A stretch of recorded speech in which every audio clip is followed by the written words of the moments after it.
शिवलीलामृत पोथीचे पारायण। देवशयनी आषाढी एकादशीनंतर भगवान विष्णू पुढील 4 महिने शयनमुद्रेत जातात। या काळात शंकर देवाकडे पृथ्वीची काळजी घेण्याची जबाबदारी असते।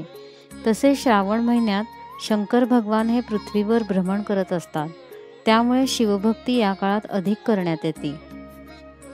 पुराणात सांगण्यात आल्याप्रमाणे देवी सतीचा दुसरा जन्म म्हणजे पार्वती देवीने आपले देवता भगवान शंकर यांना प्रसन्न करण्यासाठी श्रावण महिन्यामध्ये कठोर व्रतवैकल्ये केली आणि उपवास साधनेने शंकराला प्रसन्न करून घेतले होते। या कडक व्रतामुळे भगवान शंकर प्रसन्न झाले आणि देवी पार्वतीशी विवाह केला होता। त्यामुळे धार्मिक दृष्टीनेही श्रावण महिन्याचे महत्त्व अधिक आहे। श्रावण महिन्यात हवा उत्साहवर्धक नसते, त्यामुळे या दिवसात जास्तीत जास्त उपवास, व्रते, निरनिराळे नेम करण्याची पद्धत आहे। भगवान शंकरांची कृपा प्राप्त करून घेण्यासाठी शिवलीलामृत पोथीचे पारायण करावे। या पोथीत 15 अध्याय आहेत। पारायण करताना काही नियम पाळावेत। स्नान केल्यानंतर एकांतात पवित्रपणे बसून शिवाची पूजा करून पारायण करावे। मद्य मांस भक्षण करू नये। दूध फळे भक्षण करावीत। दुर्जनांचा संग टाळावा। चित्त शांत असावे। विकल्प धरू नये। श्रद्धा ठेवावी। संकल्प करून पठणास प्रारंभ करावा। शास्त्रोक्त पद्धतीने शिवलिंगाची वा शिवप्रतिमेची पूजा करावी। सर्व उपासना गुरुजींच्या मार्गदर्शनाखाली व व्रतस्थ राहून करावी। बेलाची पाने, पांढरी फुले, दूध, शुद्ध जल, दही भाताचा नैवेद्य या साऱ्या गोष्टी शंकराला प्रिय मानल्या जातात, त्यामुळे यांचे शिवपूजेत फार महत्त्व आहे। सोमवारी 15 अध्यायांचे एक संपूर्ण पारायण करावे। पारायण चालू असताना 7 अध्यायानंतर घटकाभर विश्रांती घ्यावी। त्या अवधीत देहधर्म आवरावेत।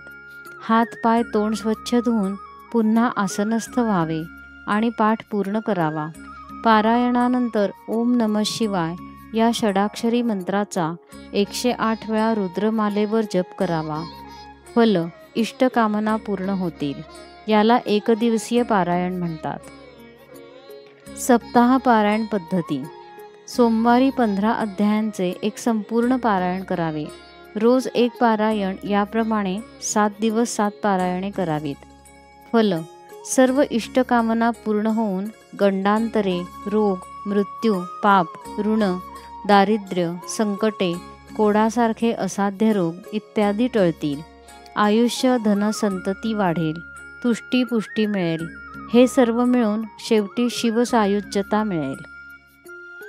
कोणत्याही सोमवारी सायंकाळी शंकराच्या मंदिरात जाऊन 11 बेलाची पाने पिंडीवर वाहावीत व शंकराचे यथाशास्त्र दर्शन घेऊन मी शंकरांना प्रसन्न करून शांती, समाधान, आनंद प्राप्त करण्यासाठी श्री शिवलीलामृत पोथीचे 7 दिवसात पारायण करणार आहे, तरी ते कार्य भगवान श्री शंकरांनी कृपा करून पूर्ण करून घ्यावे अशी प्रार्थना करावी व तेथे किंवा स्वतःच्या घरी येऊन रात्रीच्या भोजनापूर्वी शिवलीलामृत पोथी वाचावी।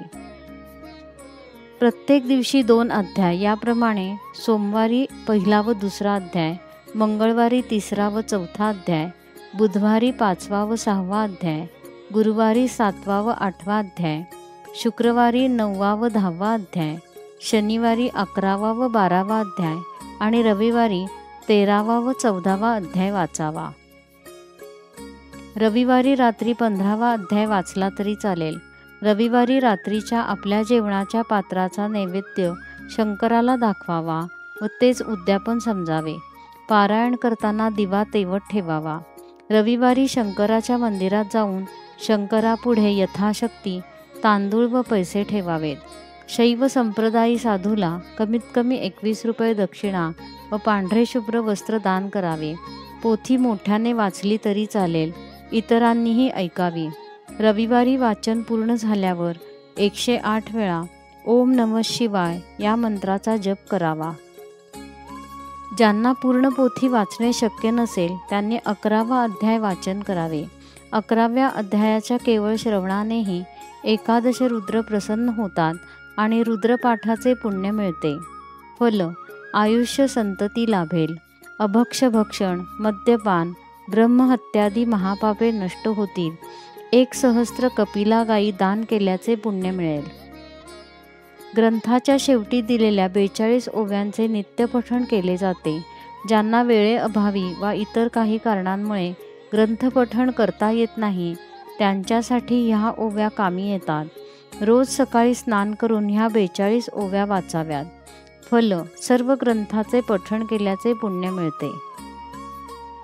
शिवरात्रीचा उपवास, शिवपूजन, शिवदर्शन, त्या दिवशी शिवमंत्रजाप, शिवलीलामृत पारायण यांनी सर्व कामनापूर्ती होते व शिवसायुज्य मिळते अशी परंपरागत फलश्रुती प्रसिद्ध आहे. सोमवार, प्रदोष, शिवरात्रीला पारायणाने विशेष लाभ होतात.